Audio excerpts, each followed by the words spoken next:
Vítejte u dalšího dílu podcastu DR. Spolu s Fatimou Rahimi a Filipem Valíčkem vás provázíme tématy, která považujeme za podstatná. A to bez vlivu oligarchů, pouze s vaší podporou. Od mikrofonu se hlásí Matěj Moravanský, Deník Referendum, Praha.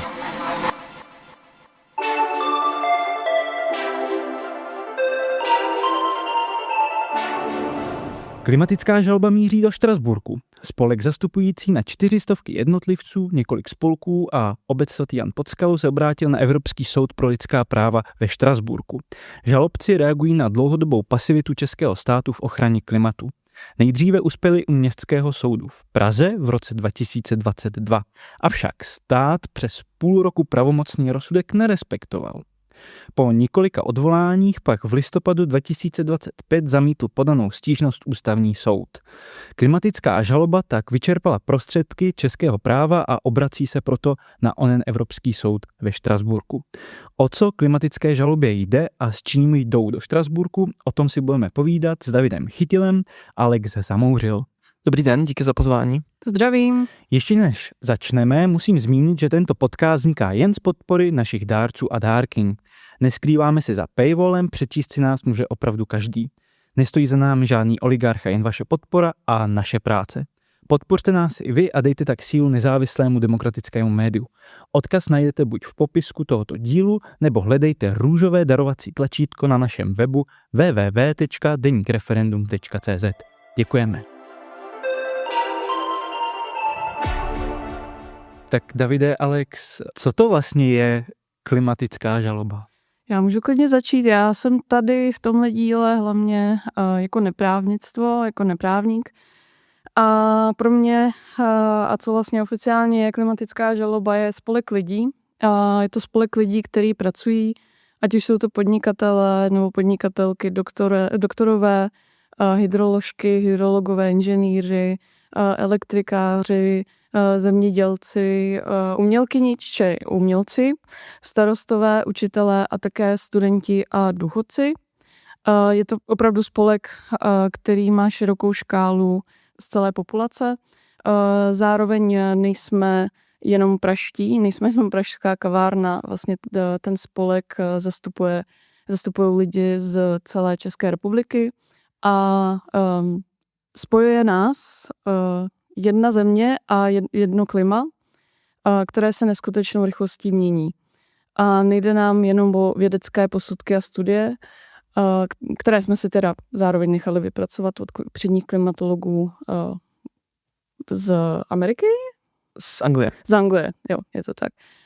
Ale jde nám taky o zkušenosti našich členů. Ale jste tedy především spolek. Jsme především spolek. A o co tomu spolku jde? Ten spolek vznikl v roce 2019 po nějaké delší diskuzi v rámci asi klimatického hnutí, co dělat s tou nečinností vlády a s těmi jako mnoha neduhy, ať co se týče nedostatečného plánu na snižování emisí nebo i na adaptaci, na přizpůsobování se probíhající změny klimatu, tak ten spolek vznikl v roce 2019 za tímhle cílem podat kolektivní žalobu na obranu práv svých členů, ale vlastně ten zájem přesahuje i to členstvo klimatické žaloby, těch teď už přes 400 lidí, které zastupujeme, ale vlastně míří na ochranu práv lidí, života v Česku, jehož klima se samozřejmě mění stejně jako klima celé planety.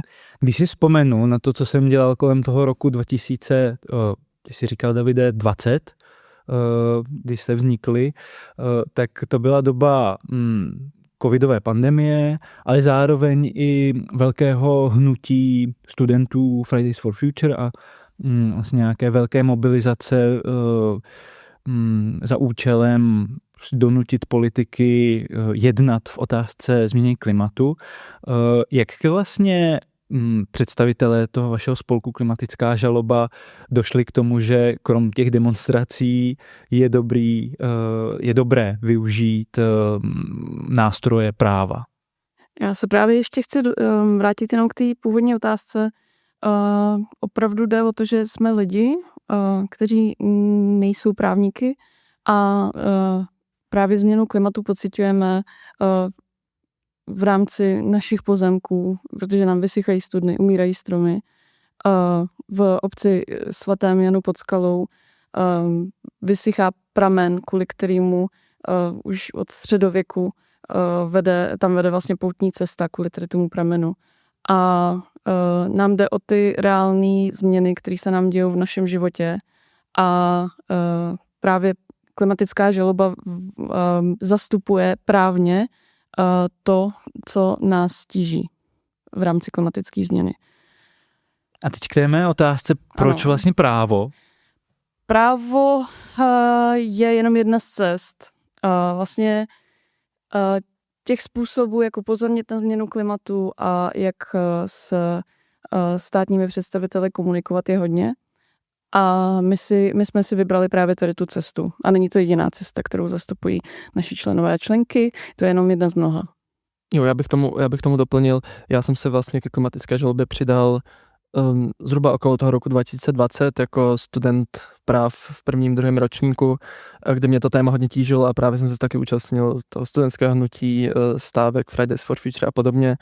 A jakožto studenta práv, co nějak hodně ho jakoby to téma osobně trápilo, nějak se mě dotýkalo, tak mi přišel spolek klimatická žaloba jako nějaká další cesta, která se dá využít. Zároveň naše členstvo je aktivní v řadě dalších iniciativ, to téma hodně řeší v osobním životě, takže vlastně je to jenom jedna z cest. A zároveň bych tady ještě zmínil, že klimatická žaloba určitě nevznikla v nějakém jakoby vzduchoprázdnu, ale navazuje na už úspěšné globální nebo celosvětové hnutí klimatických žalob po celém světě, které začalo vlastně první významný případ byl v roce 2016, případ Urgenda proti Nizozemsku, což vlastně první soud na světě řekl, že vláda toho svého státu postupuje protiprávně a měla by zvýšit své ambice na řešení změny klimatu, protože to je něco, co se dotýká lidských práv, dotýká se to práv Že někteří všech. občané Nizozemí žalovali nizozemskou vládu a soud vydal rozhodnutí, že ta vláda má přidat ve svých klimatických opatřeních. Přesně tak, a od toho roku 2016 vlastně teďka slavíme 10 let, už tady toho úspěchu přibyla řada úspěšných případů v Německu, v Belgii, a potom i v zemích globálního jihu, například v Nepálu. A těch případů je fakt, už jsou desítky, stovky úspěšných případů občanských iniciativ, jako je ta naše. Je nějaký takový případ, který byste chtěli ideálně napodobit v České republice? Víte co, ten kontext je hodně důležitý, protože v Česku nemáme ani klimatický zákon. Vlastně tady se nemá ta žaloba o co opřít, a pokud klimatická žaloba uspěje, neuspěje, tak minimálně zvedá otázky tady toho druhu. Takže vlastně český stát právně neuznal, že něco jako klimatická změna existuje a máme proti ní aktivně vystupovat. Dá se to tak říct, no, nebo minimálně to právní prostředí v Česku vlastně stěžuje ten způsob obrany, když to třeba srovnám s Německem, kde je klimatický zákon, tak vlastně na jeho základě potom ty klimatické žaloby byly úspěšné a ten soud mohl třeba zrušit část toho zákona a říct státu, tohle takhle to nejde, tohle vlastně neodpovídá těm závazkům například z Pařížské dohody a vlastně musíte to změnit, musíte toho dělat víc. Ale přitom máme v ústavě právo na příznivé, pokud se nemýlím, to je to slovo, příznivé životní prostředí. Dá se třeba z té ústavy vyvozovat nějaké právo a domáhat se ho v případě tedy klimatické změny? My jsme namítali vlastně celou řadu lidských práv, nešlo jenom o právo životního prostředí, ale právo na soukromí, právo na život, právo na podnikání, právo na vlastnictví. Jak už Alex zmiňoval, vlastně nějak jsme pokryli většinu těch případů, co naši členové, naše členky zažívají. To jsme namítali tedy u českých soudů, od Městského soudu v Praze až tedy po ústavní soud v Brně. A ty soudy uznali, že klimatická změna zasahuje do lidských práv, zároveň i uznali, že státy mají odpovědnost ta lidská práva chránit před probíhající změnou klimatu. Ty soudy neuznaly argumenty, že Česká republika je příliš malá na to, aby vlastně musela něco řešit, když tu máme velké emitenty skleníkových plynů, jako je Čína nebo Spojené státy, ten takzvaný argument kapky v moři. A to argumentovalo ministerstvo, nebo kdo argumentoval vlastně tímto Jasně, to je stanoviskem? důležitá informace pro kontext.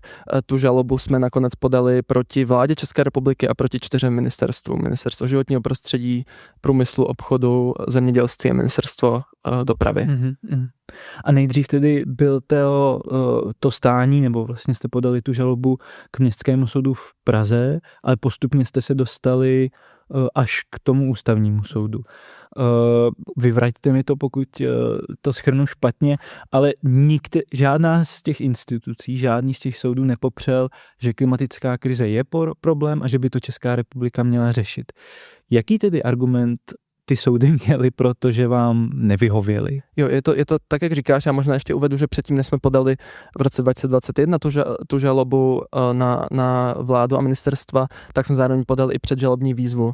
To znamená, že než jsme došli k tomu vlastně poslednímu kroku podat tu žalobu, tak jsme se to snažili řešit nějak mimosoudně, vlastně tomu i předcházely roky právě debat a snah na různých jiných úrovních, než právě na té právní, ale na naší předžalobní výzvu, aby ministerstva a vláda přijala ta dostatečná opatření, která v tu chvíli neměla a stále je nemají, tak na to nereagovali a tím pádem jsme se teda obrátili na soud. Ale jenom chci uvést, že vlastně pro nás není cílem podávat žaloby, ale pro nás je cílem, aby se ta změna stala co nejrychleji. A teď k té otázce ty právní argumenty, je to přesně tak, jak jsi řekl, Matěj, ty soudy všechny vlastně uznali změnu klimatu jako lidskoprávní problém, uznali i, že změna klimatu už v tuhle chvíli zasahuje do řady lidských práv, ale celé to řízení skončilo na v podstatě řešení formálních otázek, které podle výkladu českých soudů vlastně znemožňují se proti změně klimatu touto soudní cestou bránit. A tam vlastně se jako úskalí ukázalo, že podle těch soudů chybí vlastně jakákoliv konkrétní povinnost, kterou by ten stát musel dělat, abychom vůbec mohli říct, že ji porušil. Takže ty soudy řekly jednak, že změna klimatu je lidskoprávní problém, zároveň i řekli, že stát má tu odpovědnost, vlastně se musí podílet na nějakém jako spravedlivě na tom globálním úsilí, jak plyne například z Pařížské dohody, ale vlastně všechny ty kolektivní nebo všechny ty cíle, které existují, ať už z mezinárodního práva nebo z evropského práva, jsou podle těch soudů kolektivní. To znamená, že vlastně z toho nejde vyvodit konkrétní číslo nebo nějaká konkrétní metrika, kterou by ten soud mohl říct, podívejte se, tady Česko vlastně nedělá, co by mělo, protože ty čísla jsou, nevím, o 10% jiné, než by měly mít. Tady se bavíme hlavně, teda, když se bavíme o snižování emisí, tak jsou to cíle klimatické neutrality do roku 2050, což je cíl Evropské unie. Pak je tam ten mezitímní cíl snížit emise o 55% vůči roku 1990 do roku 2030, to je ten cíl Fit for 55. A všechny tyto cíle jsou vlastně globální evropské cíle a ty soudy nechtěli říct, že Česká republika se musí na tom cíli nějak podílet. To vlastně řekl ten Městský soud v Praze v té první instanci. V roce 2022? V tom roce 2022, ano. Tak ten soud právě řekl, že Česká republika porušuje ta práva a měla by změnit svoje opatření tak, aby byla v souladu s tím evropským cílem snížit emise o 55%. Alex, ty jsi jmenoval ty všechny členy toho spolku, ty elektrikáře, hydrology, hydroložky, doktory. Jak vlastně ten spolek samotný vnímal výsledky rozhodnutí těch soudů? Tak je tam určitě nějaká dlouhodobý pocit toho, že ten stát, ten náš právní stát, který by se měl starat o své občany, se tomu vyhýbá, či dokonce jako prokrastinuje své povinnosti vůči Pařížské dohodě. Ale chci tady zároveň zmínit, že naším cílem není snížení průmyslové efektivity, nebo není naším cílem ochudit Česko o práci či potenciál, který může mít v rámci Evropy nebo světa. Cílem je, aby stát nějakým způsobem reagoval na tu změnu klimatu, která se děje, kterou je téměř nemožné popírat. Pokud teda samozřejmě nežijete celý život v svém drahém klimatizovaném autě a jedete tím klimatizovaným autem do klimatizovaného kanclu. Pokud nejste, vlastně většina pracujících lidí zažívá změnu klimatu, zvlášť lidi, kteří pracují rukama. Ale jak říkám, je potřeba se připravit na tu změnu klimatu a připravit náš trh na obnovitelné zdroje a právě ten průmysl, který vlastně už i výše zmíněná Čína na něm už pracuje dlouhá léta, vlastně pracuje na obnovitelných zdrojích, pracuje na jiných zdrojích elektřiny a Česko to nedělá. A vy vlastně nevidíte tu snahu a to vás motivovalo k tomu podání žaloby, to je poměrně jasné. Jde mi teďka o to, jestli jste byli vlastně spokojeni i s tím takovým nemastným, neslaným rozhodnutím soudů českých, že klimatická změna tady je, ale nemůžeme jak vlastně vymáhat to plnění nebo tu ochranu vašich práv, protože tady není ani žádný závazek, který by zavazoval český stát k tomu té ochraně vlastně klimatu. Tak minimálně to je právní precedent pro celé klimatické hnutí v Česku a minimálně jsme udělali happening na všech ministerstvech, kdy jsme vlastně šli koledovat jako Mikuláš Klíma do všech ministerstev a vlastně jsme se ptali ministrů, kdy už začnou něco dělat s rozsudkem, který uznal, že prohráli. A myslím si, že je to hlavně základ pro aktivistická hnutí, pro neziskové hnutí, pro právní subjekty, pro občany, kteří vlastně můžou se vymezovat vůči státu za jeho nečinnost a jeho prokrastinaci. Možná ještě doplním, za mě to je možná i určité nastavení zrcadla skrze to právo, o tom, jak vlastně ten systém funguje a nakolik je teda efektivní, co se týče řešení změny klimatu v Česku a nějak obecně, jako jak moc je ta česká environmentální politika robustní a funkční a schopná na tu krizi reagovat. Ale tam ještě bych to doplnil vlastně důležitou informaci, že po tom roce 2022, kdy jsme uspěli u městského soudu, tak ten rozsudek byl skoro 3/4 roku pravomocný, ale ministerstva nekonala podle toho rozsudku, vlastně nezměnila ta své opatření tak, aby byla v souladu s těmi evropskými cíli. Takže to vlastně stát přes půl roku porušoval závazný rozsudek soudu. A co ideálně by to ministerstvo a vláda měla udělat, aby vlastně vám vyhověli nebo aby naplnili to pravomocné rozhodnutí? My jsme vlastně od začátku argumentovali tím, že by Česko mělo naplňovat svůj uhlíkový rozpočet. Uhlíkový rozpočet znamená vypočítat si nějak svůj spravedlivý podíl, kolik Česko ještě může vlastně svoji uhlíkovou stopu, dejme tomu, kterou ještě může vypustit, aby dostal těm závazkům. A Česká republika zároveň je i stát, který má hodně vysoké historické emise, což i reflektuje nějak to mezinárodní právo, že by státy měly nějak spravedlivě si určovat ty podíly s ohledem na tu svoji historickou zodpovědnost a podobně. Takže my jsme právě navrhovali, že Česká republika by měla mít takovýhle uhlíkový rozpočet a vlastně si stanovit ten plán, aby byla schopná dostat vlastně těm svým závazkům, abychom jako kolektiv prostě na celém světě té změně klimatu nebo těm nejhorším dopadům předešli. Přispěli vlastně svým dílem, jestli to tak dobře chápu. Je to tak, no, což je potom, když každý stát potom přispěje tím svým dílem, tak vlastně ochráníme všichni tu planetu. Tento cíl, nebo tento plán Česko nemá nějaký jasný cíl, jak ty emise snížit, zároveň s ohledem na to, aby to třeba nedopadalo tak drasticky na české hospodářství nebo na životy lidí, na ceny energií a podobně.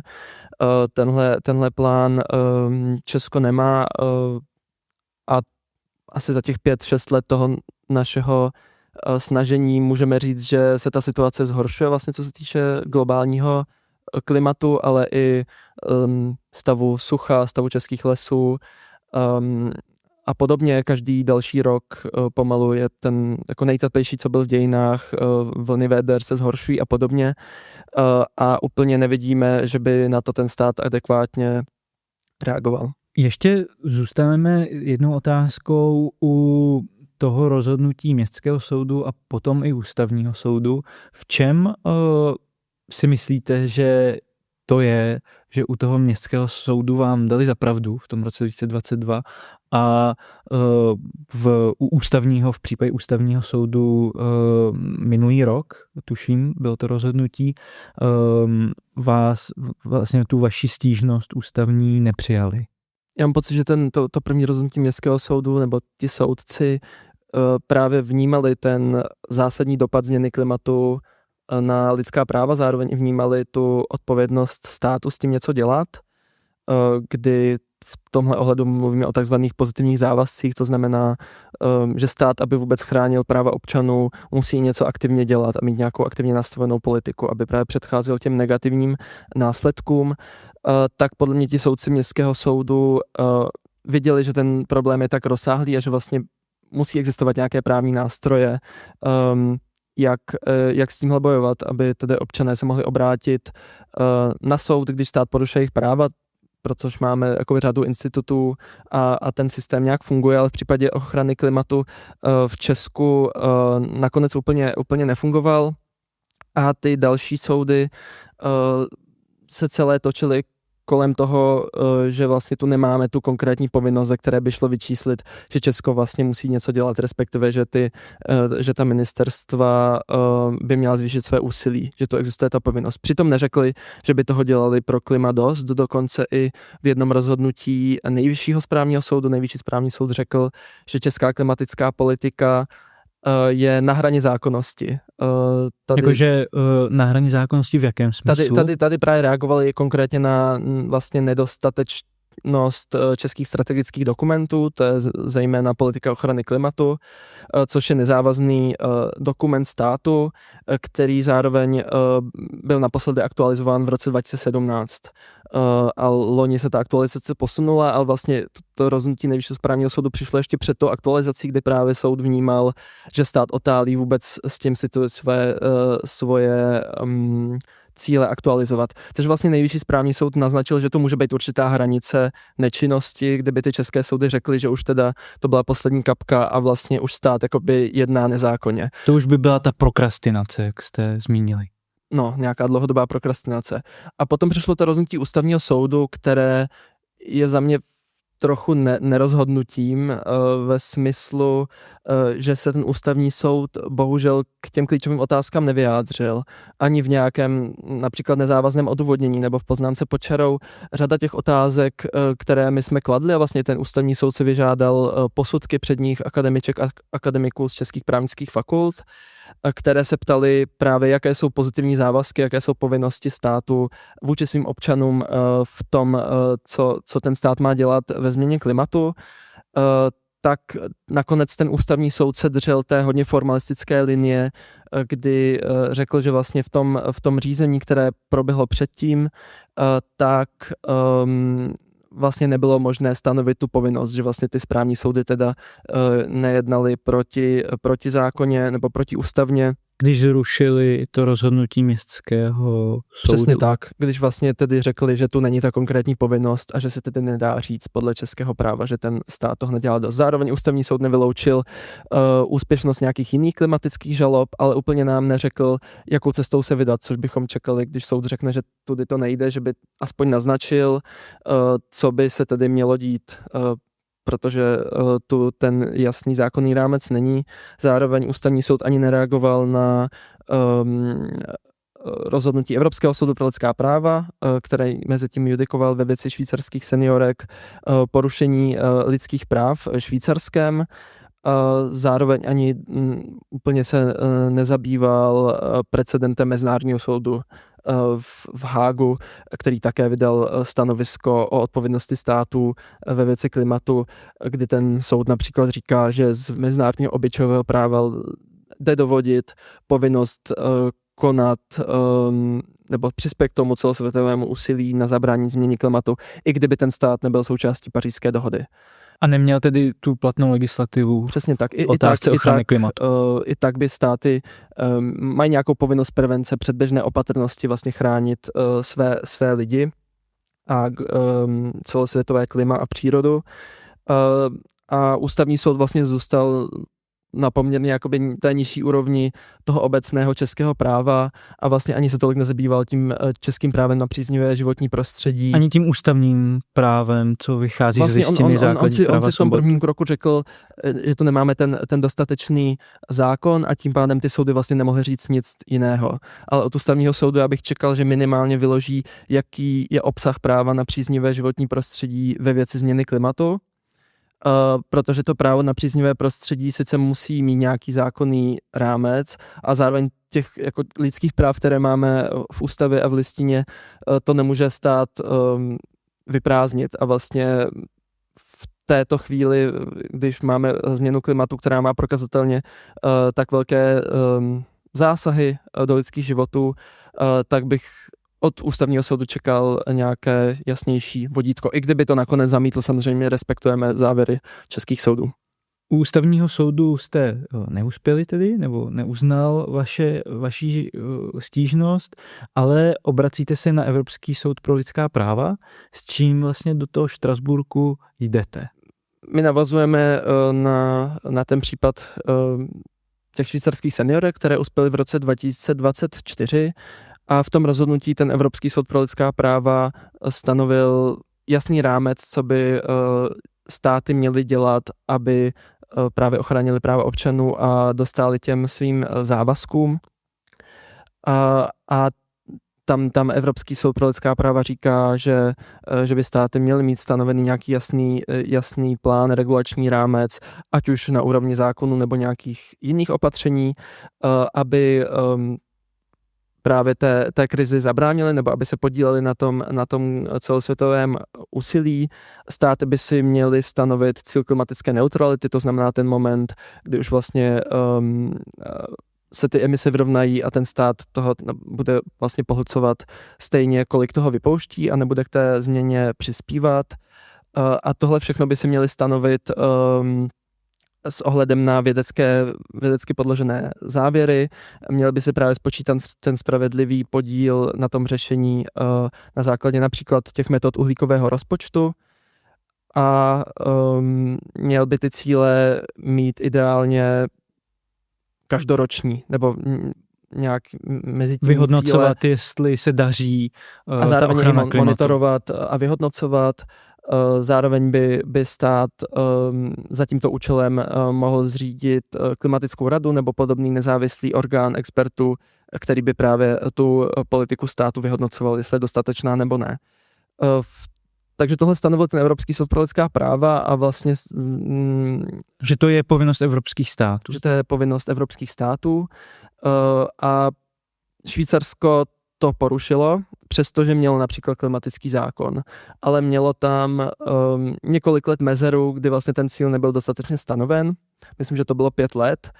A když se touhle optikou podíváme na českou klimatickou politiku, tak tam máme mezeru, 20 let, zároveň ani nemáme ten jasný zákon nebo nějaký rámec, máme tu nezávaznou politiku, která není aktuální a v těch strategických dokumentech státu se mluví o tom, že stát by měl směřovat ke klimatické neutralitě v roce 2050. Slovo směřovat nepůsobí jako nějaký závazek, který by ten stát musel dodržet.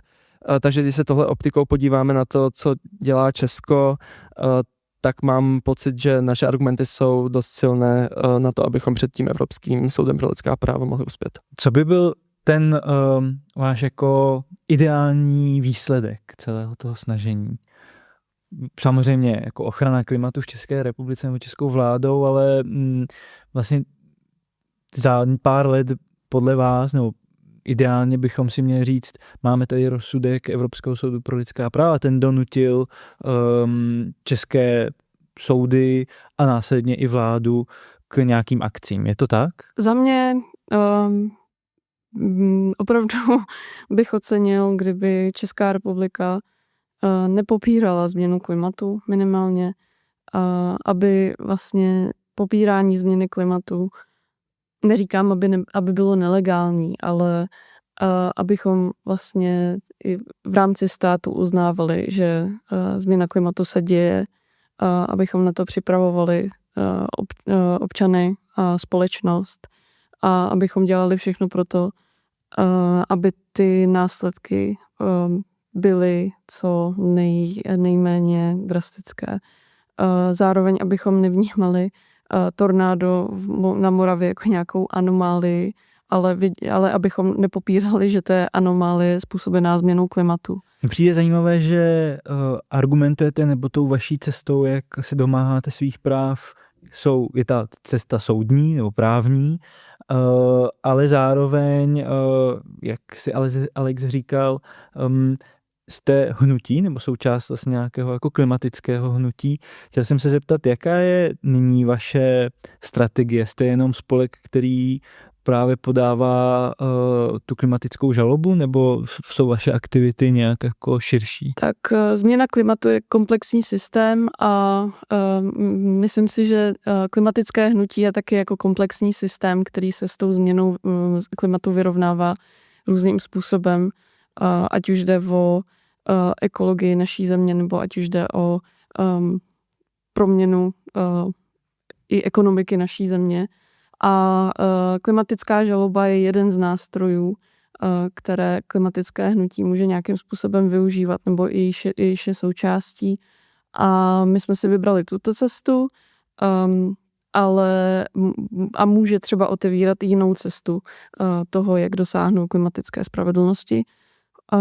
Já možná ještě bych reagoval na Evropský soud pro lidská práva, že tento rozhodnutí soudu může mít velký dopad na vnitrostátní úrovni, ale vlastně nějaké mezinárodní dopady v případě úspěchu před Evropským soudem pro lidská práva. V tom ideálním případě. No, pokud bychom uspěli, jako uspěli švýcarské seniorky, spolek švýcarských občanek proti Švýcarsku, tak například ústavní soud by mohl obnovit to řízení, takže by se vlastně mohlo jakoby změnit přístup českých soudů.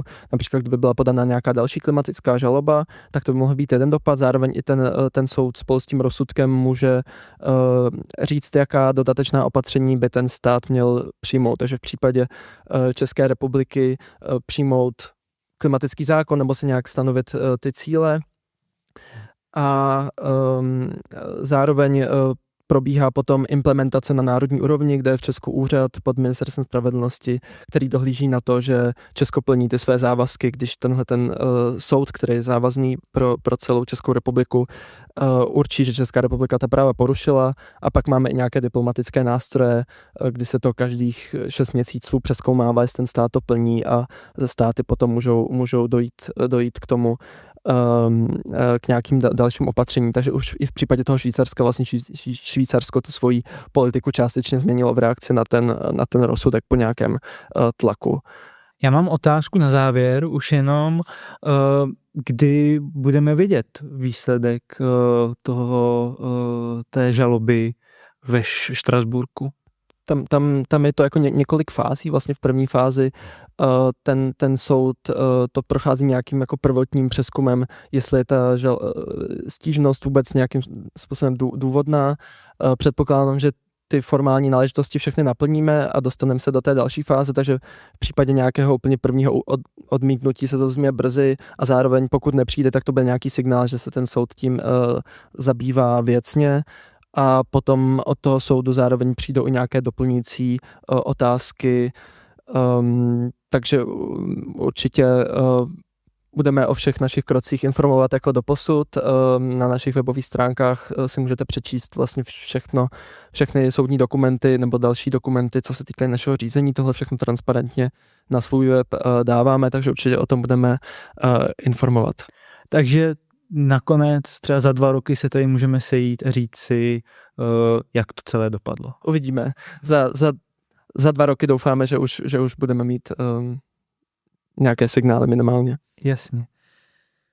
Děkuji, Davide a Alex. Vám posluchačům děkuji za poslech. Jestli se vám náš podcast líbil, můžete ho podpořit svým darem. Odkaz najdete v popisku tohoto dílu nebo hledejte růžové darovací tlačítko na našem webu www.denikreferendum.cz. Děkujeme a naslyšenou.